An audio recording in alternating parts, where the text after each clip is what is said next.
The Indian government has written to Britain that fugitive diamond businessman Nirav Modi, who is accused of a scam worth thousands of crores of rupees, will not be questioned. If extradited, the fugitive diamond tycoon will face only a court trial, not questioning by any Indian agency. The assurance comes in a joint letter from 5 top Indian agencies: the CBI, ED, SFIO, Customs and Income Tax, stating that he'll be tried only for existing charges of fraud and money laundering. Now, this counters Nirav Modi's claim in a UK court that he would be tortured and harassed in India. India has guaranteed his safety and revealed that he'll be kept in Mumbai's Arthur Road Jail, Barrack 12, a high-security unit built to European standards.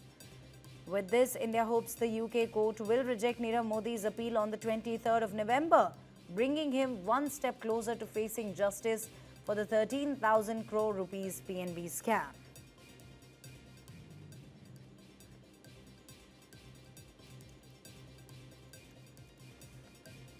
In a big development in the Nirav Modi case, India has now written to the UK government assuring that the fugitive diamond businessman won't be questioned by any agency if he is extradited to India.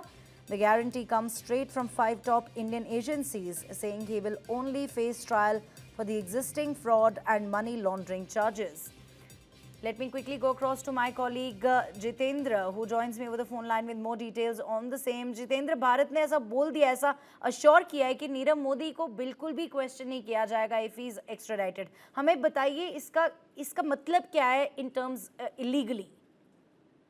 जी बिल्कुल, देखिए अगर देखा जाए तो इसमें साफ तौर पर भारत की तरफ से कहा गया है ब्रिटेन को कि कहीं ना कहीं अब नीरव मोदी के खिलाफ कोई भी नया मुकदमा दर्ज नहीं किया जाएगा. यानी कि जो पहला मुकदमा उसके ऊपर चल रहा है पंजाब नेशनल बैंक घोटाला, जिसमें तकरीबन 13,000 करोड़ रुपए की धोखाधड़ी नीरव मोदी की तरफ से की गई बैंक से कस्टोडियम ऑफ बैंक को लेकर, उसको लेकर ही नीरव मोदी का ट्रायल कोर्ट के अंदर चलाया जाएगा. यानी कि नीरव मोदी के खिलाफ अब कोई नई जांच या नया मुकदमा नहीं होगा, बल्कि पुराने मुकदमे के अंदर ही उसको ट्रायल फेस करना पड़ेगा नीरव मोदी को. इसके लिए बकायदा भारत की 5 बड़ी एजेंसी है, जिसमें सीबीआई है, ईडी है, एसएफआईओ, इसके अलावा कस्टम और इनकम टैक्स, इन सभी ने एश्योरेंस दी है, जिसमें साफ तौर पर लिखा है कि अगर नीरव मोदी को प्रत्यर्पण कर हिंदुस्तान लाया जाता है तो उसके ऊपर पीएनबी बैंक घोटाले के अंदर ही ट्रायल चलाया जाएगा.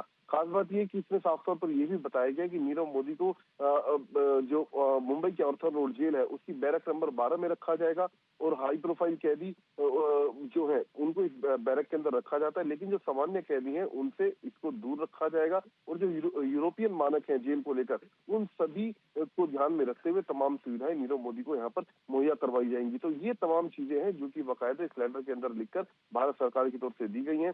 23 नवंबर को इस मामले में आगे सुनवाई होनी है.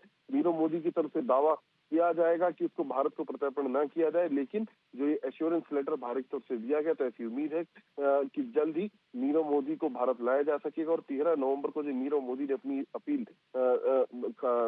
फाइल की हुई है वहां पर, उसको खारिज कर दिया जाएगा. जी जितेंद्र, ये जो इनफैक्ट हमारे पास लेटर है, ये 5 एजेंसीज की तरफ से है, टॉप एजेंसीज की तरफ से, सीबीआई, ईडी, एसएफआईओ, कस्टम्स और इनकम टैक्स की तरफ से. लेकिन ये हमें बताइए, हमारे दर्शकों को बताइए कि ये जॉइंट अश्योरेंस देना इतना जरूरी क्यों था.